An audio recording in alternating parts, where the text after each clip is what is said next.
Everybody, so we are tracking more snowfall for today, and we are looking at that potential of more power outages due to those gusty winds. So whenever we get these gusty winds, as we know, we still have ice weighing them down. And that does pose the risk of more tree limbs falling, which means we could see those falling on power lines and then potentially also covering roads. We've had reports of that as well.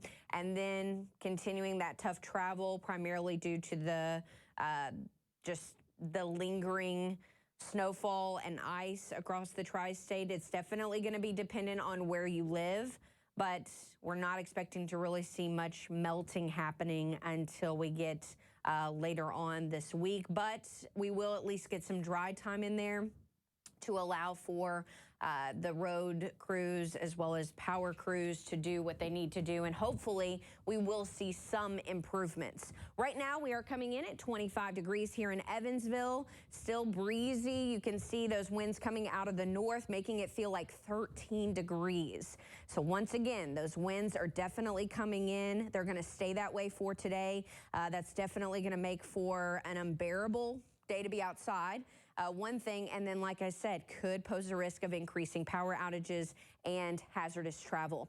We are at 24 in Fairfield, not getting a reading for Henderson at the moment, 27 in Owensboro. But once again, winds are impacting the entire tri-state, so most of us are feeling like the teens this morning. Here's a look at that radar, or D. Patrick Ford radar, showing that snowfall coming down across the tri-state. We did see a little bit of sleet out in front of this line, but this is that additional snowfall that we were talking about throughout the weekend that would be coming in. This is going to be the last of this winter storm that we'll see as far as precipitation, and we could see some additional accumulations. Definitely more so for our northern communities, and you can see it's basically coming in out of the north and west, and that is going to blanket some of those roads. So if you went to bed last night, looked outside, noticed it was still coming down as freezing rain.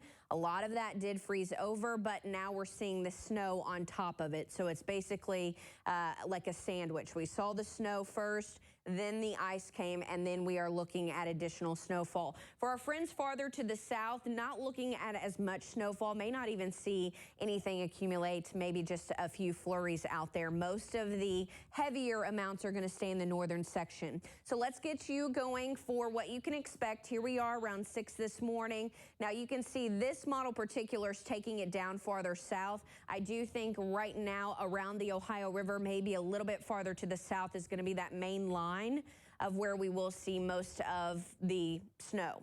As it does continue through this morning, we'll start to see it gradually wrap up. Still more snow coming down for our northern sections, and then we will start to see most of this push off to the east, and we begin to see those drier conditions. So by the time we get to lunch and beyond, we should see most of this wrap up. That'll allow for crews to work possibly a little bit better. We'll be in those daylight hours, and we don't have to worry about anything falling from the sky. But it is going to be very, very cold out there across the tri-state. An additional 1 to 3 across the Ohio River into the north, farther to the south, possibly up to an inch. Now, looking at what you can expect for the rest of this week, bitterly cold temperatures Tuesday through Thursday. As we approach Friday, we're under an impact day. We've got more snow showers that could impact us, but we will start to see our temperatures trend a little upward.